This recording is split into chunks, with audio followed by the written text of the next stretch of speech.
Stop.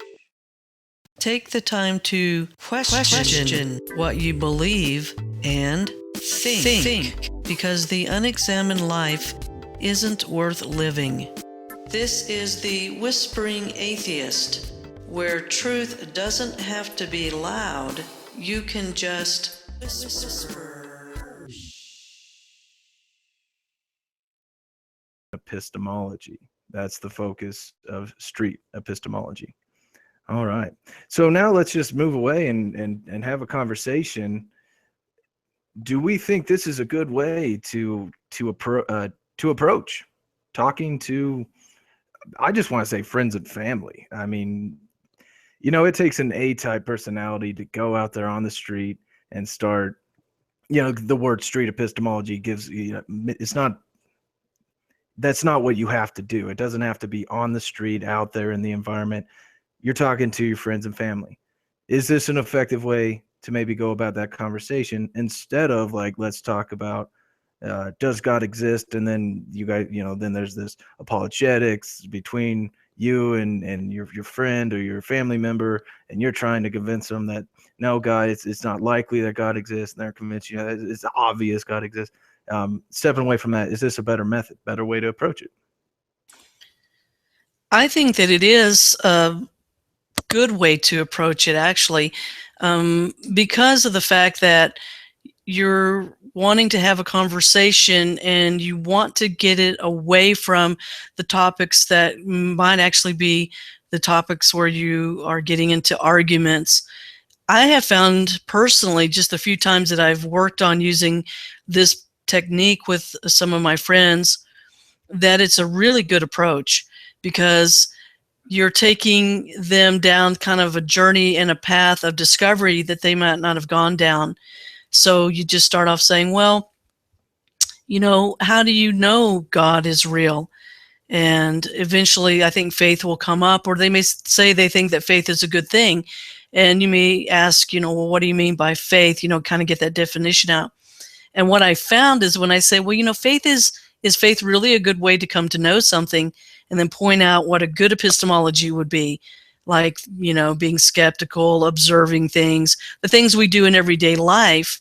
It's interesting how you'll just start seeing people think about that, because they don't feel like you're attacking them. They feel more like you're having a conversation, which is really what you're wanting to do with street epistemology. So my limited experience and my gut kind of tell me that Dr. Peter Boghossian is really on to something here, and I want to know more about it. For me, I'm more interested in challenging myself as well. And I don't want to make the mistake as saying, okay, here's where I stand. I mean, I've been thinking about this a lot. Do I even want to call myself an atheist? Okay, let me just put it this way. No, I don't believe in God. There's lots of gods to believe in. I don't believe in any of them. I think that's a logical conclusion. But wait a minute. Is there a better way to come to knowledge? Let's talk about how do we come to knowledge? Is faith a good way? And if they know something, or they have a way to come to this knowledge that I'm unaware of, I would like to know. I want to know. So I don't want to just approach it. Ask genuine questions. You want to know. I want to know too. We want to know, not I have some truth and I'm trying to work you through this model of change. That's one thing you got to be very careful of when we're talking about street epistemology, because it comes across as if, or that's what you don't want to do, is come across as if you have some knowledge they do not. No, what we're talking about is how do we come to knowledge? Here's how I come to knowledge if it gets to that part in the conversation. But how do you come to knowledge? Because usually their claim's going to be, I'm 100% confident in that God exists, or my faith is true. And you say, wow, that's amazing, because I was there at one point. I've moved away from that. I'm not so confident. How do you stay confident? Please teach me, or tell me, how do you come to this knowledge? See how that kind of conversation is going to be more, but receptive, or for someone you're speaking with.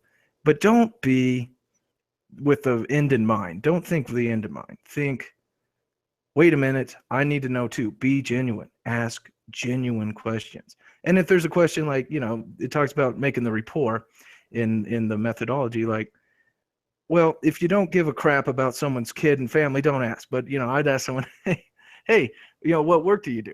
And I really want to know the answer when I start to make a rapport with someone. Whereas if you have children and you want to know about someone's kids, you ask that genuine question. It has to be genuine. Don't have the end in mind. You need to learn too. That's what I take away from it. Yeah, I completely agree with you. And I think this is one thing that Dr. Peter Boghossian brings out too. He's like, if you aren't really interested, you're not really wanting to know, if you're not open, then don't get in this kind of conversation. Don't go into it scripted. And as we were going through the outline, I think it would be very easy to get the feeling, especially when we were talking about the word technique. I was thinking about that and I was like, I don't know if I like that word. I think I would have changed it into how to have a conversation. And I don't want to go in already having some kind of goal in mind, because I think what happens then is people eventually pick up on that and feel like you're trying to manipulate them. And that isn't the purpose. You should really care about the person. You should really want to know what they think and be willing to be influenced by what they tell you. Because, yeah, they might know something you don't know.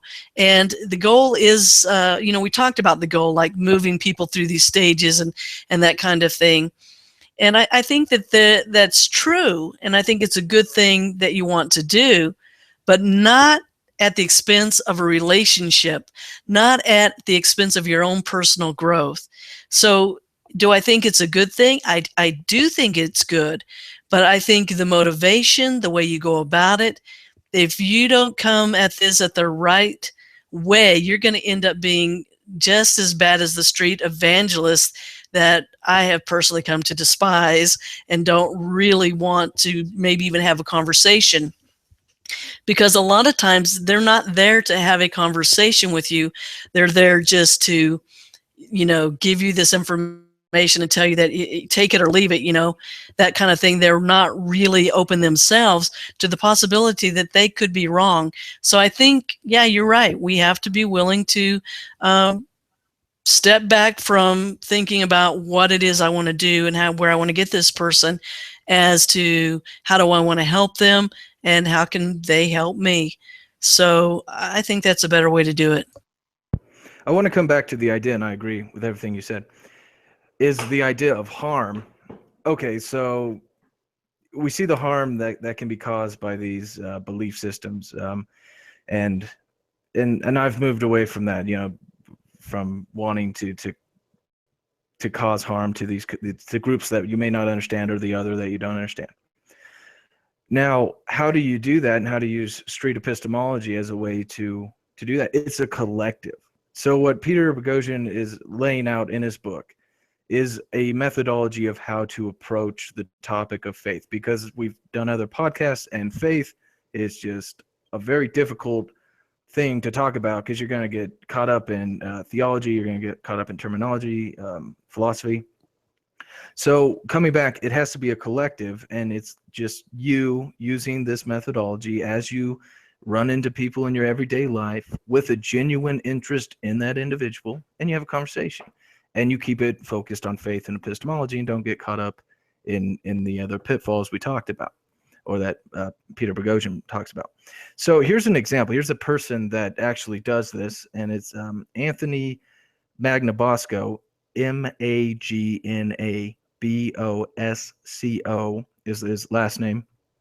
And you can find him on YouTube. Just type in his name, Anthony Magnabosco. It should pop up right away. Or you can type in search street epistemology and it should come up. And he has a channel there. And what he does is he puts this methodology into practice, and you can see how people react to it. So go and watch the videos. But one thing I want to kind of point out is I see that he has the end in mind sometimes. And I don't know if that's, I think he's gotten better at it. But some of the videos I see is he starts with that idea that I'm trying to move them out of the faith, and I want to see him step through this process. But I think in his latter videos or his later videos where he actually, it seems more efficient, effective, is he actually does care about the person. Now he's a type A personality. He's out there, he's on the street, but he says that he can also have these conversations just with anyone. So there's an example of one person doing it and then coming back to the idea of the collective to reduce harm that could be implemented in public policies or against other people. If people put this methodology into practice with the sincerity, I mean, that's really the important part. You got to be sincere and try to learn something yourself. Then over time, it's, that mass quantity, the mass effect, because we're just one little fish in a big pond. Then you can see that change over time. And this Anthony individual shows how it can be done in practice. I've taken a look at some of his videos, and I would agree with you. And certainly, he's the guy out there doing it, not me. So we're kind of playing armchair quarterback right now and critiquing and looking at it where this guy's actually out there doing it. So kudos to him. I think you're right about that. The earlier videos, you kind of get the feeling that he had this, place he wanted to take these people. And then later he just started being more like interested in the person. In one of the videos, I think he did something actually to help someone in some way when they had a need. Because in the conversation, they revealed a need or something. And he was, like he just tuned right into that. He forgot about what he was, supposed to be doing maybe. Uh, and he got involved with this person, and later they got back to what the topic was, and there was a really good conversation. It was honest, it was sincere, the person appreciated it. They walked away with a good feeling. They changed a little bit. I think they thought they were 100% believing in God, and walked away with some doubts and some questions about the way that they were operating. And later, he was able to talk to this person again and find out that a pretty significant change had taken place. And I want you to talk about this, Daniel, because in that video, this individual was a really good example of someone who stopped or is going to stop the spread of the faith virus. Do you remember that video and what happened? Yeah, I remember the video, and kind of the conversation. So let's talk about the faith virus here for a sec. Yeah, that's a positive. It's good because you can just go through generation that this is what you're taught, this is what you believe, but then real life gets in the way. Then it becomes a normal day-to-day life, and you just live. I mean, you got challenges day to day. So if you don't stop, question, think, you don't take this time to challenge your faith belief, because it's a comfort. It's a comfort. It's comfort. You feel good. You got one damn thing in your life that you're confident in, you can control, and you'll be all right. Okay, so that can just go down the lineage of generations. But just this one little intervention, going in, questioning, thinking about this, seeing that, wait a minute, I learned this from my parents, they from their grandparents, etc. Then you say, wait a minute, should I continue this on? Is this a good way? And then that little interjection, that opportunity to talk to someone could potentially stop the cycle of leading faith as a good way to know something with assurance and 100% confidence, to let's be a little bit more open and question things, and have a different way to come to the way that we present ourselves in the world, the way that we interact with the world. And not to say get rid of your beliefs in something that's supernatural, but be critical, think about them. And that little change is important because it creates better people that are reasonable, rational, and focused on, a little bit more focused on this life of this people around them, and then this facticity, this world, what we can see and observe, and maybe a little bit less on the supernatural. I think that just creates more ethical, moral individuals. So it was really cool to see someone make that transition.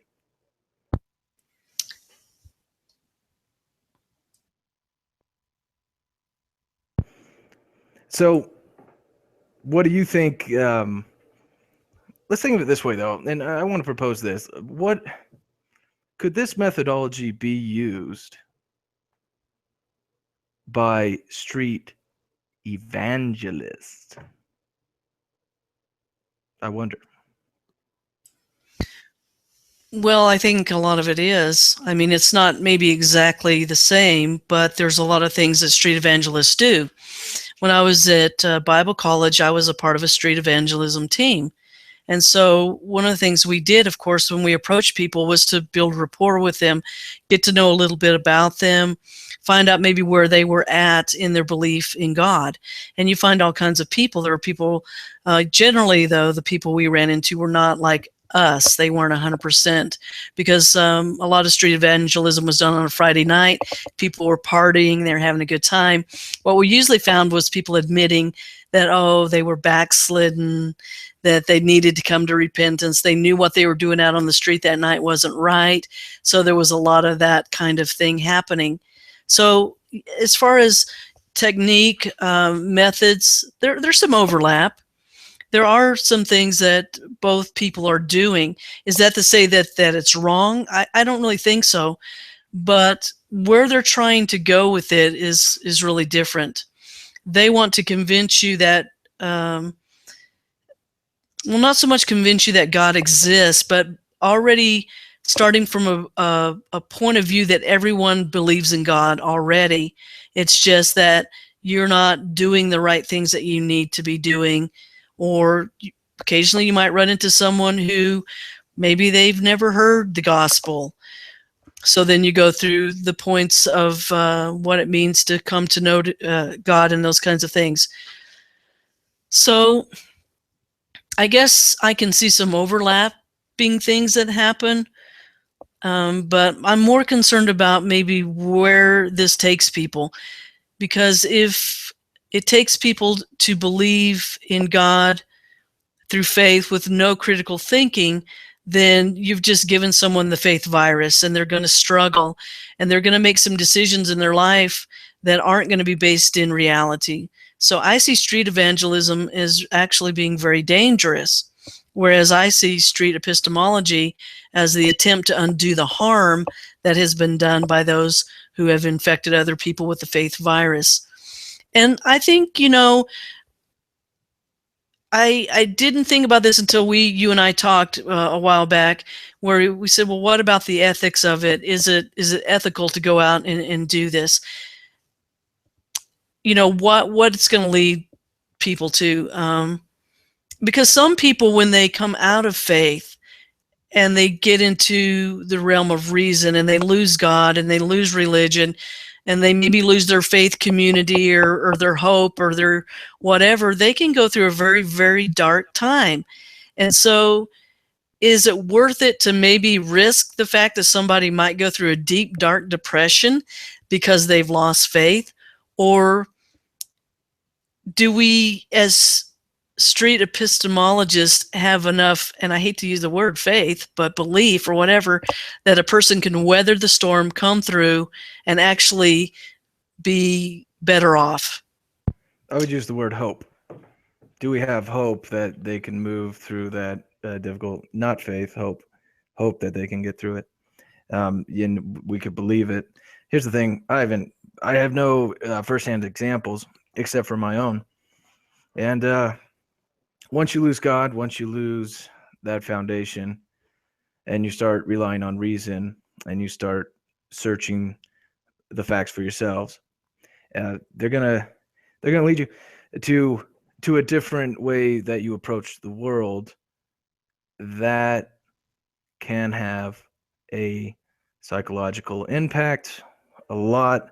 I went through a time of nihilism. Nihilism was a big what's the point? There is no point. How do you kind of, it's almost like you have to jumpstart yourself again with a new way of observing and believing in the world and orienting yourself in that environment. I still don't have the answers. I don't know, but I have a confidence and a hope in my life. I enjoy my life. I want to be alive. In fact, I feel more free. I feel happier. I feel better because I don't have to worry about this minute little crap. Like, I say the word shit, and then oh God, I gotta go confess, or I'm backsliding, or I'm drinking and partying on Friday night. Holy crap! Now I don't have to worry about that. Now I'm okay. And then look at the world and say, just the amount of time and the beauty of evolving from this long periods of time that we can't even comprehend as individuals. And you look out there and you see how life thrives and finds a way. I watched a documentary about plants, and they send out all these seeds, and like most of them die. And then there's these seeds that plant, struggle for growth, and they die. But then there's ones that make it, and it clings to life, and it goes, and it just reproduces. And there's no conscious mind behind it. It's just like they're just living their life, they're thriving, they're just being. I'm like, wow, I find a lot of comfort in that. And you're like, you're crazy, but look at how many things didn't succeed. Here I am living on this planet, living alive, and I have that opportunity. I have that gift, that moment in the sunlight, and that is almost more beautiful than some sky god giving me this life and then being a dick and telling me you better do it this way. And I'm like, well, I got a lot.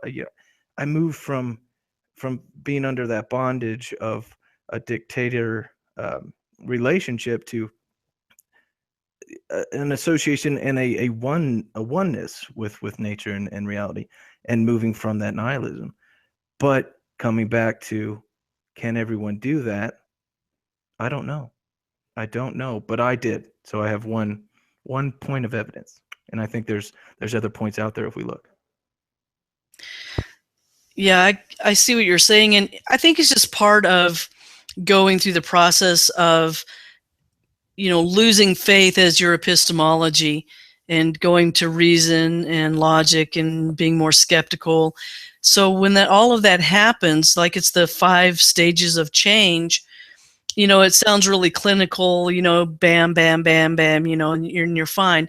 The reality is that at some point, when you come out of this whole realm of faith in God and everything, you're gonna grieve. You're gonna feel a sense of loss. I know I did, because I was someone who was totally committed to the God of the Bible, and believing that I was called to be in the ministry and spread the faith virus and do all of those things. It was my whole life. And as I started to go through the process of deconstructing that, which took years for me to do, I hit a place where I did hit depression and that nihilism that you talk about, that the feeling of what's the point, life isn't worth living. But it's just part of that process. I got through it too. And once I did, I began to feel like someone who crawled their way out of a deep, dark hole. And all of a sudden, I like you, I was like, wow, yeah, life is beautiful. Life is awesome. And the fact that I'm alive out of the billions of people that didn't make it, how much should I appreciate this? And I'm not looking at it that God blessed me. I'm looking at, wow, it's just amazing. It's miraculous. In it, not miraculous, but marvelous to be alive and to be a part of life. And one thing I found was, for me personally, coming out of faith and coming into reason, skepticism, logic, evidence, the real world, is that my mind got clear. It's clear. My mind is clearer and sharper now than it's ever been. Because as long as I was living faith, and as an epistemology, I constantly had confusion because there were too many contradictions in the Bible. I couldn't always be for sure, even though I was told that's how you're sure. It was just like suddenly this whole thing just lifted off of my head, and I was free to think and explore anything I wanted to, and read anything I wanted to, and think about anything I wanted to. And that was awesome. And so I think if we're able to give people that gift, I think we're giving them the greatest gift that we can, the freedom of their own mind to take religion and faith and all of that off of them so that they can discover a life that's worth living, and actually a more vibrant life.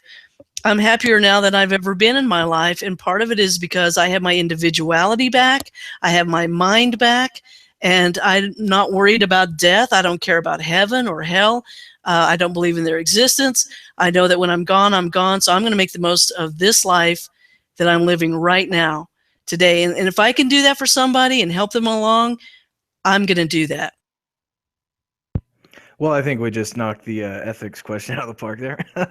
Well, and not so much. Okay, we could definitely continue on that point, but I'd rather not, because I think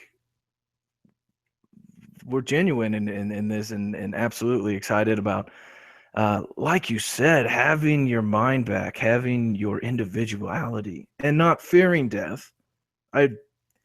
It's an inconvenience, but I'm not afraid. it's the finite, it's just part of being part of that oneness of what we experience all around us in our reality. And anyway, so I think that, like you said, if that gift can be given through using street epistemology, I say go for it. I'm not going to be out on the streets, so to speak. But like I said before, this isn't something that's done on the streets. It's done in every conversations with friends, with families, with family members, and even with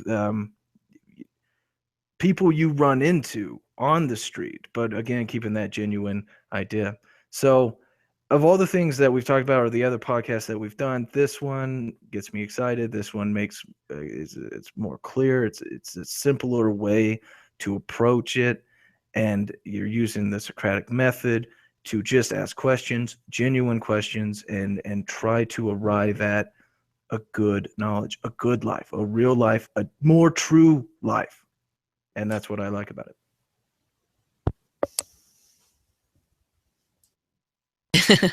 Absolutely. Yeah, we're having a little bit of difficulty there with the microphones. Yeah, I totally agree with you. And we're going to just wrap it up today. There's so much to talk about when it comes to street epistemology. And while you might not feel comfortable going out on the street like Anthony, you can still use a lot of the good tips and techniques that Dr. Peter Boghossian talks about. He said one thing that really stuck out to me, Dr. Peter Boghossian did. He said one time, there's never going to be another fourth horseman. You're not going to replace Christopher Hitchens. You're not going to do that. No one can take that seat. It's his. So he's gone. But you know what? We carry on. And this is a way in which we can help other people to come into a greater life of reason, a better epistemology, a way to know things. And of course, we can't know everything for certain. We've already talked about that. But it gives me hope. It gives me hope that people who I think will never change might change. And this could be the key.